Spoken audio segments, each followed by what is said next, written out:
Hola y bienvenidos a una nueva chispa informativa. Hoy vamos a adelantarnos en dos corrientes que han marcado nuestra historia como hispanos. Por supuesto hablamos del indigenismo Y nosotros aquí teníamos más de 60 tipos de chiles que gracias a ustedes ya no existen. y del hispanismo. España, viva el rey, viva el orden y la ley. A simple vista, podrían parecer polos opuestos, pero en realidad pueden tener más cosas en común de las que piensan. Hicimos una investigación exhaustiva con las siguientes fuentes en pantalla que también las pueden ubicar en la parte de la descripción.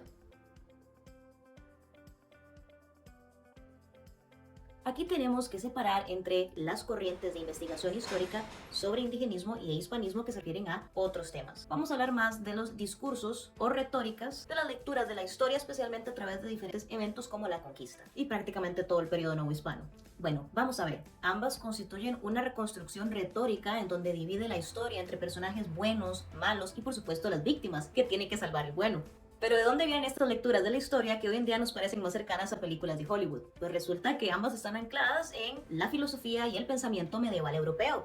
Y por supuesto inspirada muchísimo en la lectura de epopeyas clásicas que en la antigüedad era muy difícil separar entre mito, leyenda e historia. Hoy vamos a desentrañar cómo esas corrientes, aunque nos parezcan algunos muy novedosas, en realidad son un producto de una construcción histórica que lleva siglos gestándose. Tanto las lecturas hispanistas como indigenistas son lecturas eurocéntricas y tienen su origen en los discursos adoptados en las diferentes generaciones de españoles que se asentaron en América, ya sea en el periodo de la conquista, mezclado con los encomenderos, o posteriormente en el periodo de asentamiento ya con los criollos. Los primeros, los conquistadores, por supuesto que necesitaban justificar sus títulos y méritos, además de sus reclamos nobiliarios ante la corona. En mis cartas siempre os he referido el porqué de mi proceder. ¿Acaso no habéis tomado decisiones que os repugnaban por el bien del imperio? ¿Me restituís como gobernador? Los criollos, por otro lado, especialmente a partir del siglo XVIII, intentaron legitimar su poder invocando una supuesta relación con la nobleza indígena de la que según ellos eran herederos, tratando de mejorar su estatus como reino basándose en el pacto entre Hernán Cortés y Moctezuma cuando el primero llega por primera vez a Tenochtitlán. Ellos argumentaban que de alguna manera este evento confirmaba que este reino indígena plenamente constituido previo a la llegada de los hispanos fue entregado pacífica y voluntariamente a la corona española. Este se convertiría en el argumento principal de los criollos novohispanos para justificar que ellos no fueron conquistados, sino que ellos heredaron su soberanía de la nobleza indígena prehispánica. Y esto nos lleva a un interesante dato. Si bien las instituciones y tradiciones medievales consuetudinarias son un poco difíciles de leer, puesto que no respondían a un orden positivista de las leyes como lo entendemos de forma contemporánea, de forma empírica, dentro de la tradición medieval española, los reinos que fueron incluidos en las posesiones de la corona a través de conquista tenían menos privilegios. Por ejemplo, sus élites carecían de una representación directa en las cortes, privilegiando así a aquellos reinos que se unían a través de pactos, como por ejemplo Castilla y Aragón. Vamos a poner un ejemplo. Esto sucede con Navarra, que sí tiene representación frente a Sicilia, una región conquistada que no la tenía. Ahora bien, ¿cómo encaja todo esto con América? Los españoles peninsulares consideraban que América había sido conquistada, y fue una de las razones, además de otras como la lejanía y el costo, que terminaron por decidir que Nueva España no debería de tener una representación directa en cortes. Sin embargo, los criollos, deseosos de igualdad y representación política, especialmente a partir del gobierno de los Borbones, reclamaron el Pacto de Cortés y Moctezuma, argumentando que el reino indígena fue entregado pacíficamente, y por tanto que ellos como herederos de la nobleza indígena debían de tener el mismo trato que otros reinos de España. Al fin y al cabo, como estamos viendo, es una búsqueda de la élite novohispana para consolidar sus privilegios y dominio político real sobre la región, puesto que definitivamente ya era la élite social y económica. Esta narrativa está llena de leyendas y se entremezclan tanto lecturas, tanto rosa, negras y de todos los colores. Por ejemplo, existe un elemento de leyenda rosa en donde se minimiza o directamente se niega la violencia de la conquista y se presenta a los indígenas como aliados voluntarios de los españoles, permitiendo así a los criollos legitimar su poder sin así cuestionar la dominación ni presencia española en suelo americano. Sin embargo, por otro lado, surge una visión más indigenista, mucho basado en los textos de Fray Bartolomé de las Casas, que tenemos que reconocer que tampoco era el único que hacía estas descripciones, sin embargo era el más importante de las voces sonadas de esta discusión. Sostenían que los españoles no respetaron este pacto y más bien fomentaron la violencia hacia los pueblos indígenas en una conquista forzada.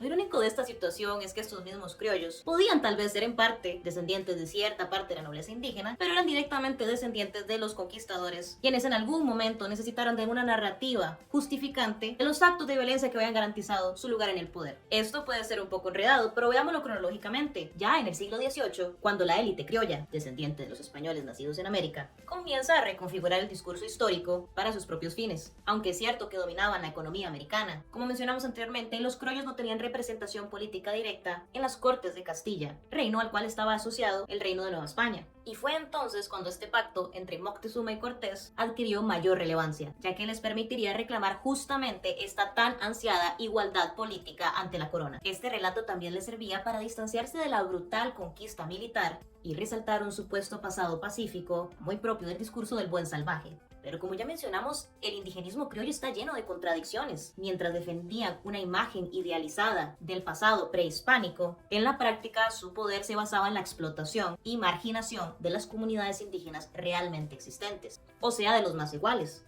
Lo que es cierto que la misma nobleza prehispánica también hacía. Sin embargo, esta narrativa de traición y pactos incumplidos perdurarían en ciertos momentos más que otros en el imaginario criollo hasta las mismas guerras de independencia, cuando estas historias se utilizarían para reforzar las reivindicaciones políticas y sociales de las nuevas repúblicas. Entonces, como podemos ver, el indigenismo es principalmente una idealización de los pueblos prehispánicos sin un análisis tan riguroso de su historia, con fines políticos de justificación de la élite criolla que seguía explotando a los indígenas más iguales, y que no nacía de las voces indígenas. Y por otro lado tenemos el hispanismo, que nace siempre como una respuesta a esta leyenda negra fundamentada en Bartolomé de las Casas, pero propiciada de otras élites europeas a partir del siglo XVII. Y en ese acto de defensa y justificación de su presencia en América, se tiende a soslayar la violencia y la conquista militar, además del epistemicidio que implicó, aunque de forma no tan directa, la llegada de los españoles, por ejemplo, a través de las enfermedades. Minimizar estos hechos tampoco es hacer una lectura correcta de la historia. Tanto el indigenismo como el hispanismo han sido lecturas que han perdurado en el tiempo, no como simples narrativas contrapuestas, sino como herramientas que ha utilizado la élite para justificar su poder adecuado a las diferentes instituciones de las distintas épocas y contextos históricos. Ambas corrientes, que aparentan ser tan diferentes, son parte de un mismo esfuerzo por parte de las diferentes élites según la época de turno para justificar su poder y reclamar privilegios, indiferentemente si necesita de la raíz indígena o la raíz española para hacerlo. En los siglos XIX y XX, las nacientes repúblicas americanas utilizaron a su propia discreción estas corrientes para hacer una lectura nacionalista de su propia historia, y el nacionalismo siempre tiene lectura rosa. Creo que ya entienden por dónde va esto. Algunos, en su afán por despojar a los indígenas de sus tierras que se les había entregado bajo el sistema imperial español, o también, por ejemplo, para aplastar cualquier tipo de reivindicación o representación política o jurídica legítima de los pueblos indígenas, exaltaron el pasado hispano civilizador, creando las narrativas que presentaban a los indígenas como figuras que necesitaban ser integradas en el sistema, y así eliminando en muchos sentidos sus tradiciones culturinarias, además de muchísima de su cultura y lenguaje. En otras repúblicas como México, la narrativa indigenista fue mucho más fuerte, incorporando por ejemplo elementos de este buen salvaje teórico, mitológico, pero que en la realidad se seguía excluyendo al indígena contemporáneo. Las élites criollas mezclaron nociones de superioridad criollista, pero se identificaban también con el imperio mexica prehispánico, y a su vez controlaban grandes partes de una población primordialmente indígena. Y es en este constructo que se empieza a amalgamar la idea de una nación mestiza, pero que de nuevo guarda en su seno muchísimas contradicciones. España no escapa de esto y es un caso paradigmático. Al no tener un pasado indígena y haber sido vilipendiado por diferentes potencias europeas a través de los siglos con la leyenda negra, recurrió a una respuesta en donde justifica y glorifica su pasado y sus acciones en América. A ver, para que entendamos, en lugar de explicar, entender y aceptar, glorifica y justifica, son cosas diferentes. Esta glorificación de su pasado tiene también la intención de crear un sentimiento nacional para consolidar así su identidad. Así, la exaltación de la España imperial se convirtió en una herramienta importantísima para la construcción del nacionalismo español a partir del siglo XIX y especialmente XX. Así que, en resumen, tanto el indigenismo como el hispanismo son herramientas narrativas que han evolucionado desde la conquista hasta nuestros días, aunque cada vez están menos en uso, en especial en la academia histórica y prácticamente en cualquier campo de discusión erudito. Estas corrientes no son para nada nuevas, son la continuación de un debate sobre el poder y la legitimidad que se remonta a siglos atrás, y en parte ahí también radica su similitud más profunda, la forma en que tradiciones medievales necesitaban de recurrir a lecturas retóricas de la historia, puesto que la historia tenía la intención de servir a intereses presentes. Claro, los intereses cambian de generación a generación, pero esta táctica continúa hasta nuestros días, y lo podemos ver, por ejemplo, en el indigenismo vulgar de autoridades hispanoamericanas como los últimos dos presidentes de México. Así que ni leyenda negra ni leyenda rosa, pero también sepamos hilar fino. Por un lado, no podemos atribuirle a España todos los males ni las razones directas de la condición desventajosa que tiene hoy en día Hispanoamérica en la División Internacional del Trabajo. Tampoco podemos atribuirle al periodo español nuestra condición de cuasi colonias del imperio estadounidense, vamos, de subjugación económica y política. Como tampoco podemos indicar que toda crítica a la participación de España, especialmente en la conquista de América y el periodo virreinal, sea necesariamente leyenda negra, cuando muchos de estos eventos de violencia contra los indígenas y brutalidades que no necesariamente eran parte del orden imperial, pero que empíricamente sucedían en estas sociedades, están más que documentados. A ver, que no toda persona que reconozca las críticas o que cuestione el papel de España en América es un enemigo de España y la hispanidad. Vamos a poner un ejemplo súper básico. La primera persona que cuestionó el papel de los españoles en América fue el mismo Carlos V. Vos seréis la ley, mi ley. Y habéis obrado contra la corona desobedeciendo mis mandatos. No puedo condenaros, pues no sé hasta qué punto sois culpable de cuanto se os acusa. Pero os vigilaré en lo sucesivo. No os quepa duda.